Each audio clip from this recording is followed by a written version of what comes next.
Welcome to the Action Over Ideas podcast. Most practice owners don't have an ideas problem, they have an execution problem. This show is for the chiropractors and health practice owners who are done planning and ready to move. Each episode, Billy and Chris take the conversations happening in practices right now and turn them into clear, actionable decisions. Teams, systems, growth, the moves most owners know they need to make but keep avoiding, delaying, or overthinking. No more waiting for the perfect plan. Decisions first, results follow. Let's get started. Oh, hello, Chris. Hey, Billy. How you doing? Very well, thank you. Had a What's great been week. what's been going on in your world? Well, February is a great time where I get to see a lot of students that have signed their first agreements entering into the profession. We've got a lot of people that have, completed their first 2 to 3 years who are then moving on to the next. Some practice, future practice owners, their associates buying their first practices. It's all good in February. I've really enjoyed it thus far. It's been a great 2026. How about you?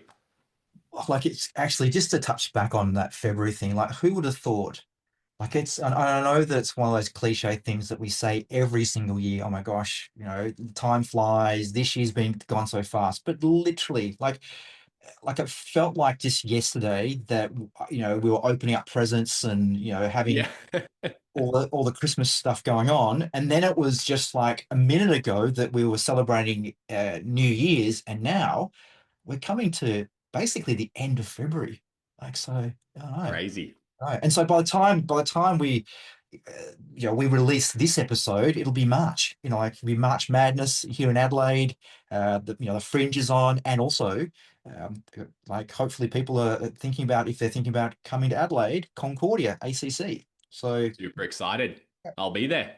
great. Yeah, actually, maybe we could do an in-person episode. Ooh. Yeah, let's do that actually. Yeah, that Yeah, sounds we good. have to. Yeah. Yeah.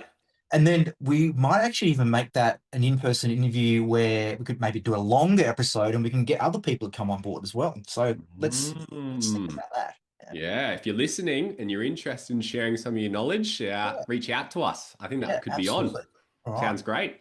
But before we get to there, let's begin with this episode. All right. So this episode is about hiring the person, not the role. And look, I want to ask so many questions about this because this is where you have your zone of genius. This is where you have your expertise.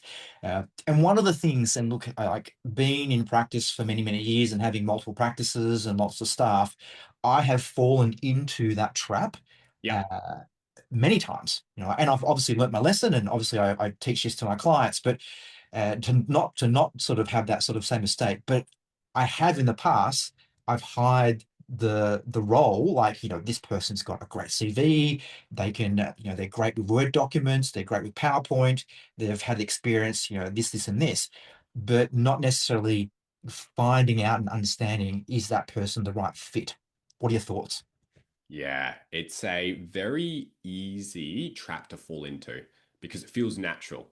We put out an ad, we're looking for a great CA, we're looking at all the resumes, and what logic tells us is let's look for someone with experience. Attitude is so much more important. Like, having both can be great, but if we look for attitude, then those people are more open to learning. They'll take the systems you have and implement them, and it creates so much more momentum for everyone. So I'll keep going on the CA route. When you're looking for someone, it's good to scan a resume, but you want to create a system or a interview structure that helps you understand if the person is right. We're looking Mhm. at culture. We're Yeah. looking at the values fit. We're looking at, if you are a fast moving practice, can they keep up? Are they passionate around health? There was a Sarah we were interviewing, and on paper, if we just looked at her resume on paper, nowhere near it, Mm. nowhere near it. Yeah. And when I was speaking with the owner, we sat down, and even the owner was a bit like, "Oh, Chris, I'm not sure on this one because of the experience." And we had another person that had more receptionist experience and looked much better on paper. Mm. And when we were taking them through the interview process, I could see that the value side of the person that didn't have the experience aligned perfectly. Yeah. They were Yeah. really passionate about health. They wanted to do well. And there was actually things outside of their life that were motivating them to do well too. And fast forward, the owner decided to take on that person. And we're in February now, it's probably 4 months in, and they're doing amazing. And the owner said to me that, she said, I've never had someone so enthusiastic before. And I've been able to teach them all the skills. And yes, Yeah. it took them a bit longer because they had to learn how to pick the phone up. They hadn't done that before. But because they were motivated, they were taking stuff back with them home, learning about it, coming back into the practice. They were asking heaps of questions. And she actually said to me, oh, I've never had such a fun training experience. That's So great. I'll Yeah. ask you a question just on Yeah. that from your experience too, because it's stressful bringing on people. Of course, things go up and down. It's Mm. never perfect, but I want it to be fun as well. I want teams to come together and it be adding to the team, bringing on that new person, not, oh no, we have to train again or we have to go through that process. Do you see that a lot too? Well, absolutely.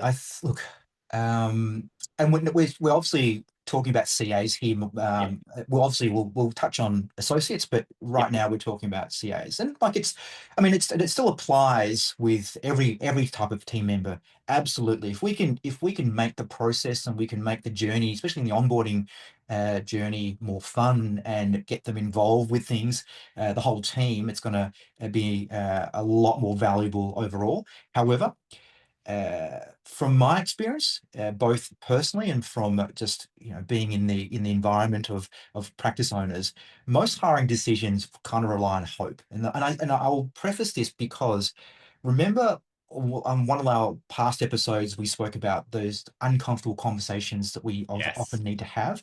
And because we're in a small environment, because we're a small team, it's hard to kind of hide away from some of those situations if things don't go that great. Because we're a small team, if something happens, and let's just say that for a positive reason, like the C8 needs to move on, they're a good example would be that they were studying as a student at chiropractic and now they're graduated. So, hopefully they yeah, can, maybe work as an associate in the practice or they're going to move on. Or it could be, that a CA needs to move on. And what happens is there's a huge gap yep, because we generally a small practice or we generally are a small organization, that gap that's left by that employee, that team member, is huge. It's more yeah, than likely if SOPs, systems and processes, if things haven't been documented, if things haven't been organized, then they're probably taking away a lot of IP. There's many a situation where the CA, the practice manager, has been there for a long enough time to have developed all those procedures, and now they're moving on, and it's like, oh my gosh, they're now moving, and we don't have that information, and so now we have to hire someone to like replace that person. So that's really, really stressful. The other thing also is that once again, it's like because of that massive gap that's often left and the urgency of finding someone quickly, because it's yes, like contracts now, and you could probably sort of confirm contracts are like, I'll give you 2 weeks, I'll give you 4 weeks. Some like in the best case scenarios that there's someone that's leaving amicably, and because they're just moving on, they're finding something else, and they have the time to give you, they might sort of extend that.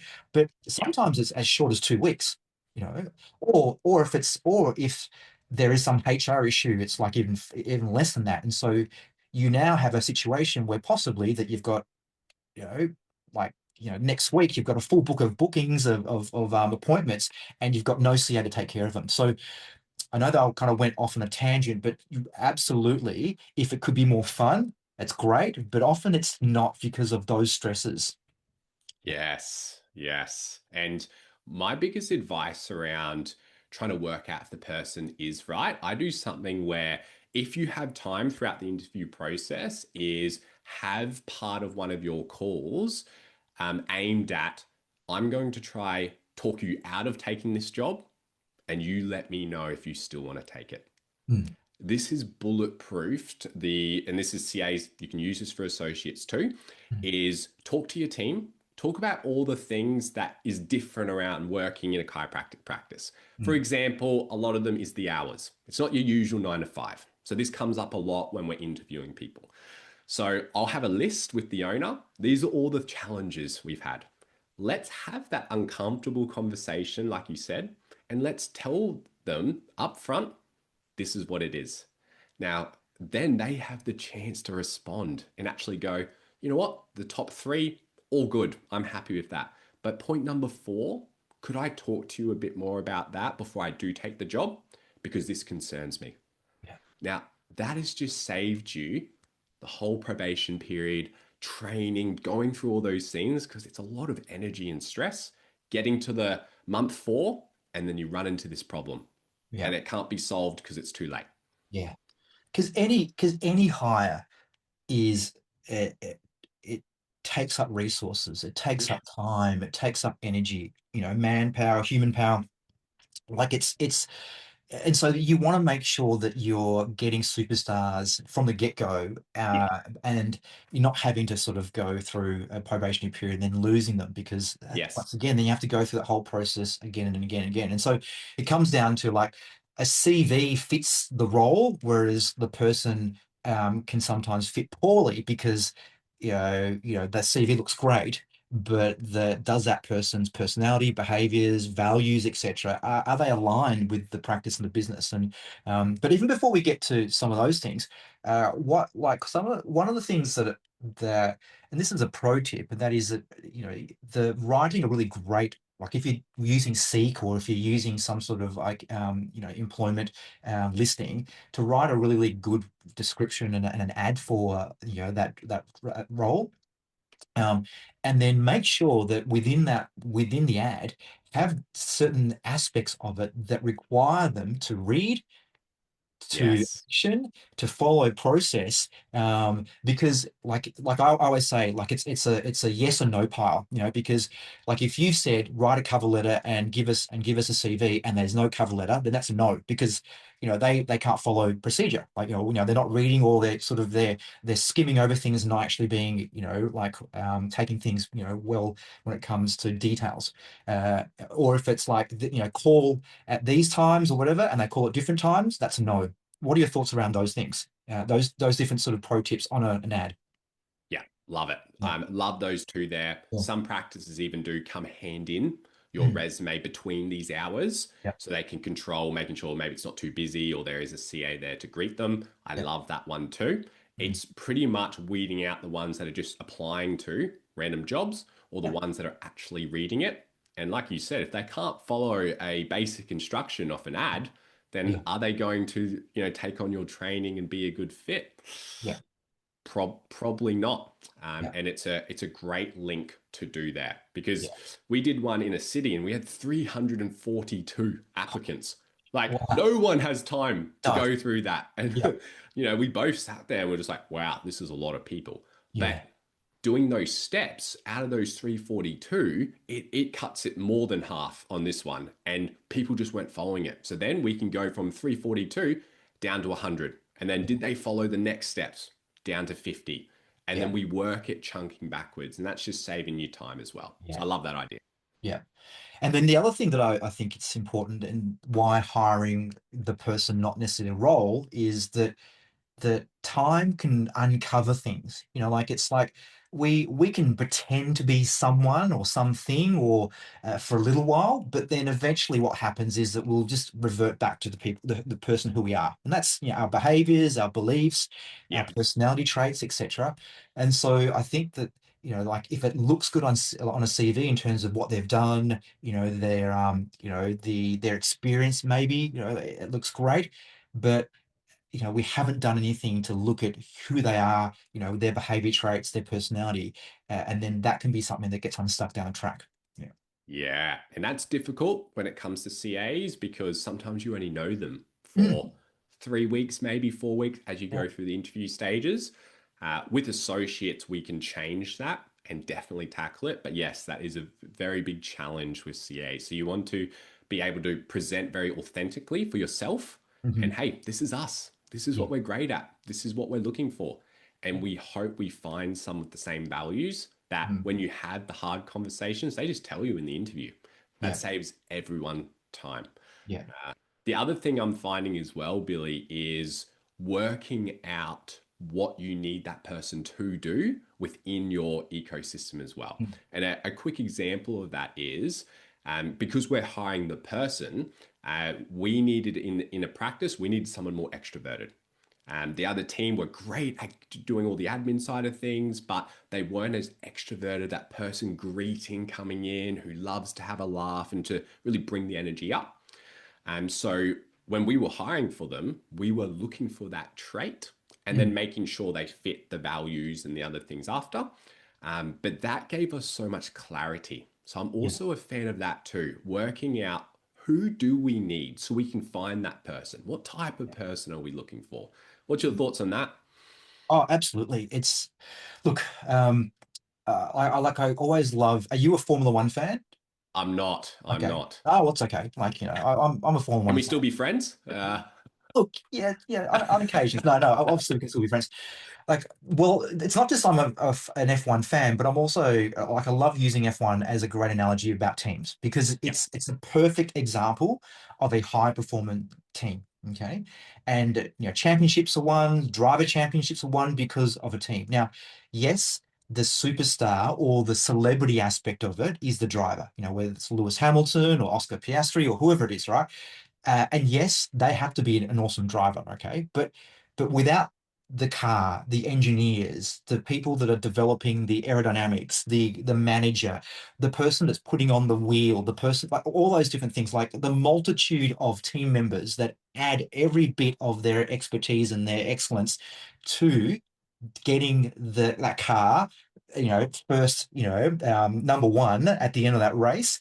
It's a massive, massive high performing team. Everything needs to happen. So like it goes back to like if you extrapolate that version into a chiropractic practice, that it's smaller, obviously that like it's not like you have like you don't have a CA that just like does one thing and then you have another CA that does another thing. I mean, if you had a big enough team you could, but what you need to do is to have a look at what skill sets you required, and Yeah. sometimes the someone that's really great with the admin, they're really quick with doing things, and then also they're really great with marketing. They don't necessarily need to have the personality traits, etc., to maybe like help with tech stuff or to liaise so much with the patients or the clients. But on the flip side, you also need someone to do that as well. And the like the key thing for any practitioner to understand, it doesn't matter whether you're a chiropractor or other healthcare practitioner, that the care that you provide is a team, like it's a team event. Every visit is Love a it. team event. So you can be the most amazing adjuster, you could have the great clinical skills and everything else, but if you have a crappy, your client, your patients have a crappy experience out front, or the phone was answered in a in not so great way, or I've said to the you, Chris, look, Chris, my recommendations for us to, for you to get well on your journey. I'm going to organize two appointments for next week, and then the CA at the front doesn't actually follow through with that recommendation. Then that breaks down. So it always goes back to those two things: patient outcomes are paramount, and the reputation of the practice. Yeah. Yeah, yeah, couldn't agree more.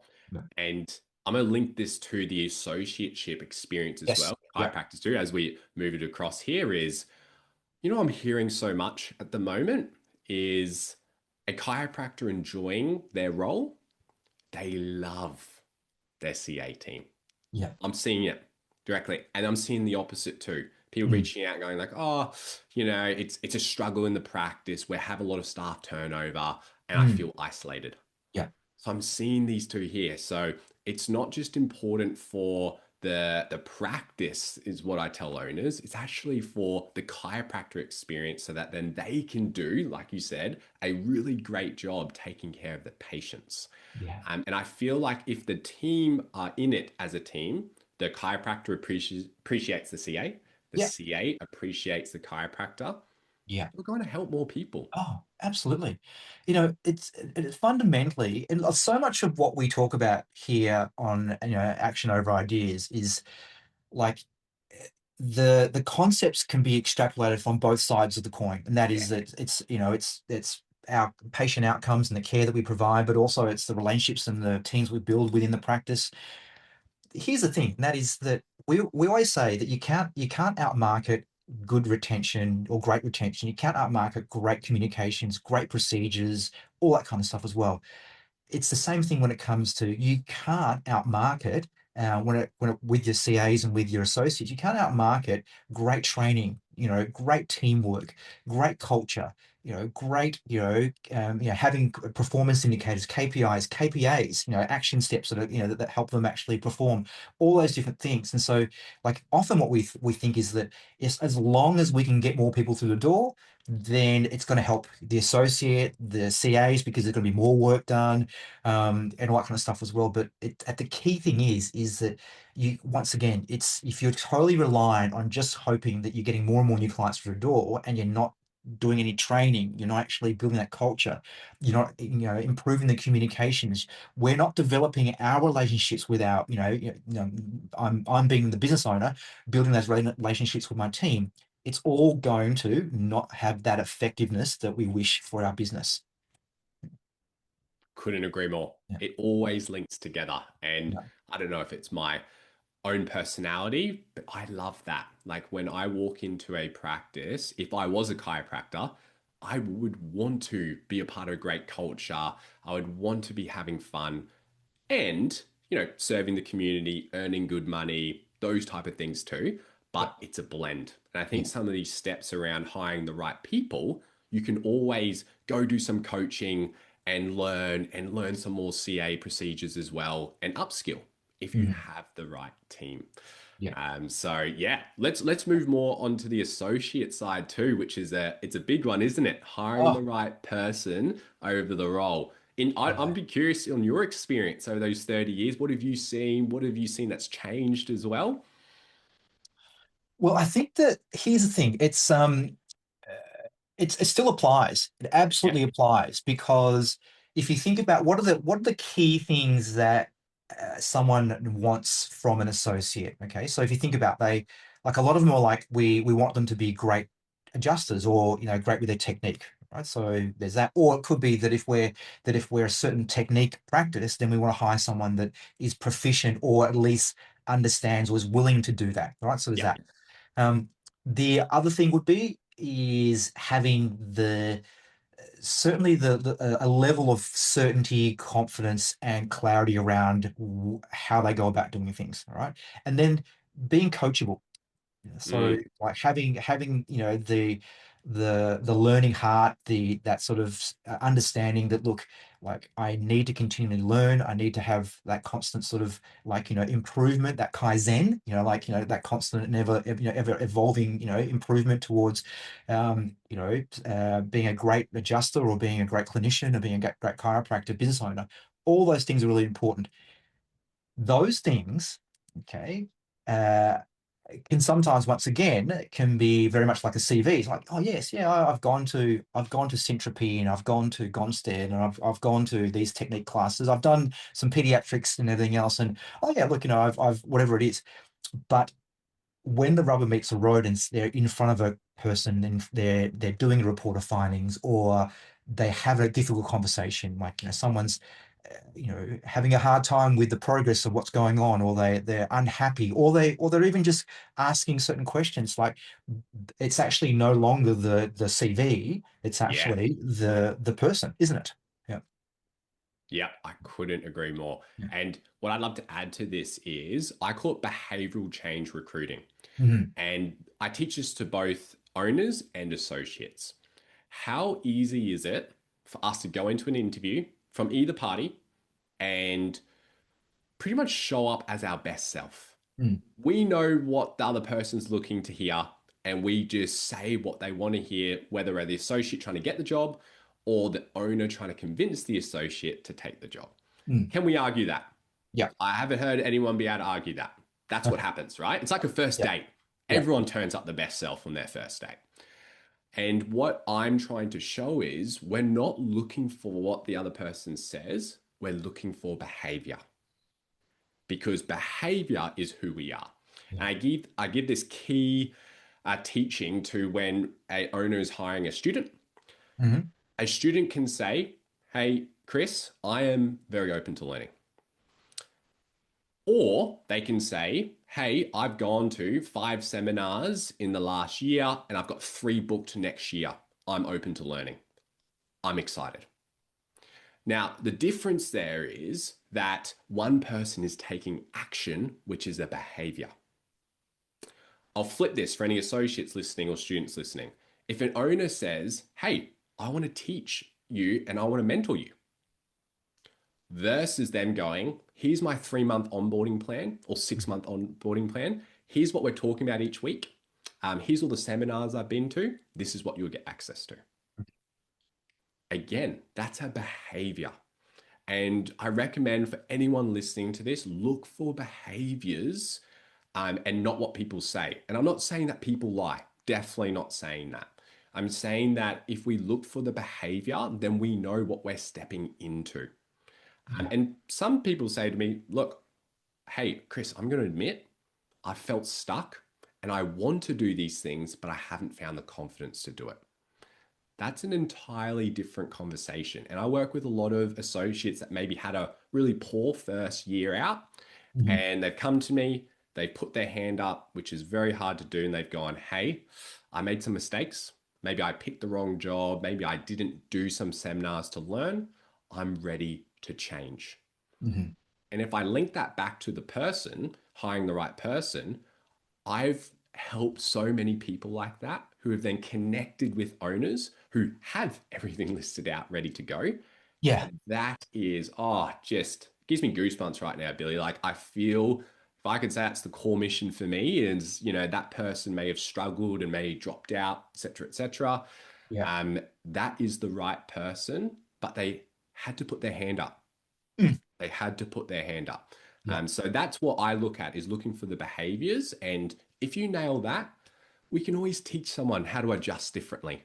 Yeah. We can always change up, maybe the marketing is not suited for them. Let's change it. How hard is it to change a person? Mhm. Love it.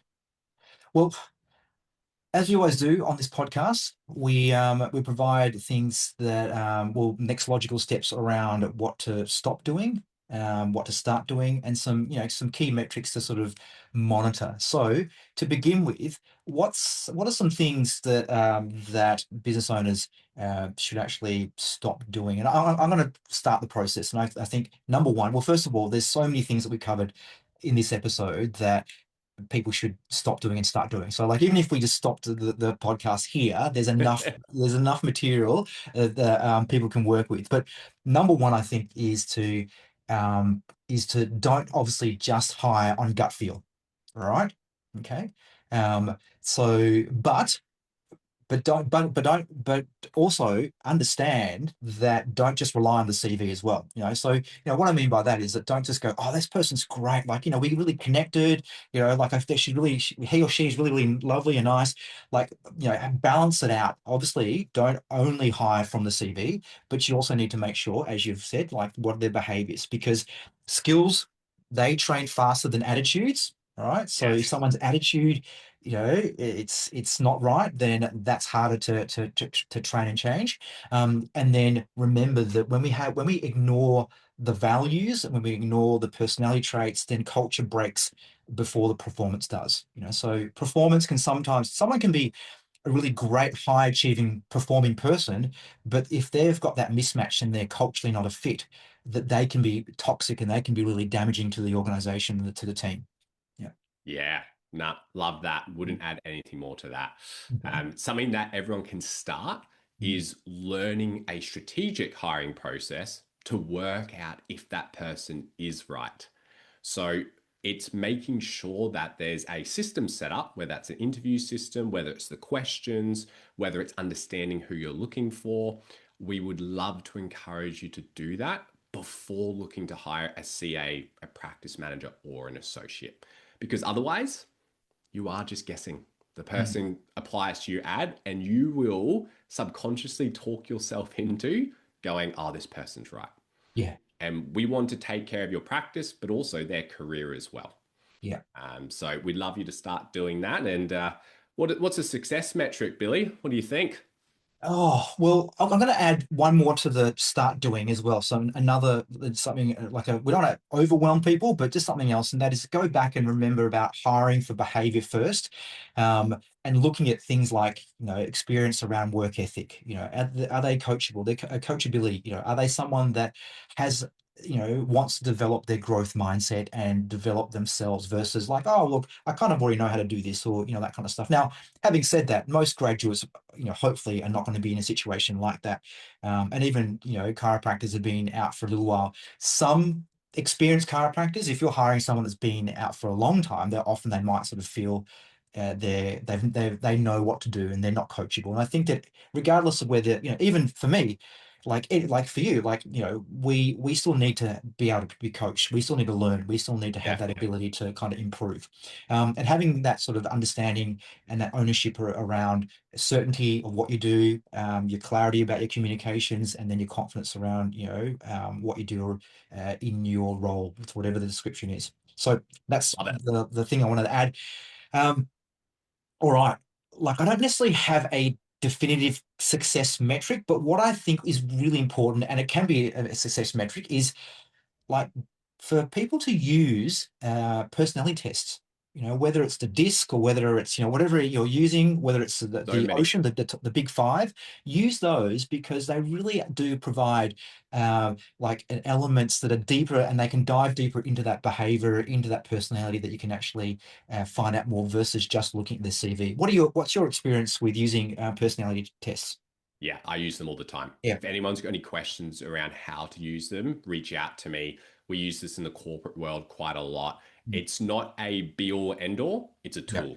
Yeah. It's adding to it. We don't make a decision off it, but it's a good way for the associate or the CA to understand us. I like showing ours to them too, and vice versa, to make sure it's compatible. Yeah. And very big. What I actually do is it'll be in the show notes, but they can reach out. So I've actually developed a custom GPT that if you do an Ocean, the big five personality trait. I mean, there's other ones you could do, but I've just done it for this. And if you get your results, the percentages of this, and then plug it into this custom GPT, what it does, it spits out things like how to best manage this person, what are some pitfalls, how to even reward this person, etc. It's a really great way to actually have a look. It's not the only thing you do, but it's also just another tool in your toolbox to be able to best manage and best lead a team member with using a personality trait. Yeah, so we'll have that for the listeners. Sounds great. Well, that was action packed, that one. Yeah, far absolutely. Out. I know. It was great. That. Cool. Yeah. All right. Well, that's it for now. And I'll what's anything to finish off this episode, Chris? No, I feel like we've covered a lot. Love to hear your thoughts, guys. As always, follow us on the Spotify and the YouTube. Share around if you feel comfortable. We're recording more episodes. We'd love to hear your feedback, like a question you have or just anything. We'd love to make that a topic so that we're answering what you guys are looking for. And we're also accountable to what we say as well. So if you think that something's not right, or you go, oh, like I have a different perspective, that's great. Let us know. It's always great to have conversations. It's great to sort of find out what other people think, because like we love what we do. We're passionate about it, but we don't know all the answers. So yeah, like let us know. Yeah, sounds good. All right, Billy, I'll see you in the next one. Thank you all for listening too. Have a great week. See you guys. That's a wrap on today's episode of the Action Over Ideas podcast. If something you heard today made you think, that's awesome, but thinking isn't enough, pick one thing from today's conversation and do something with it this week. If this episode added value, share it with a fellow practice owner who needs to hear it. And we'll see you next episode. Decisions first, results follow.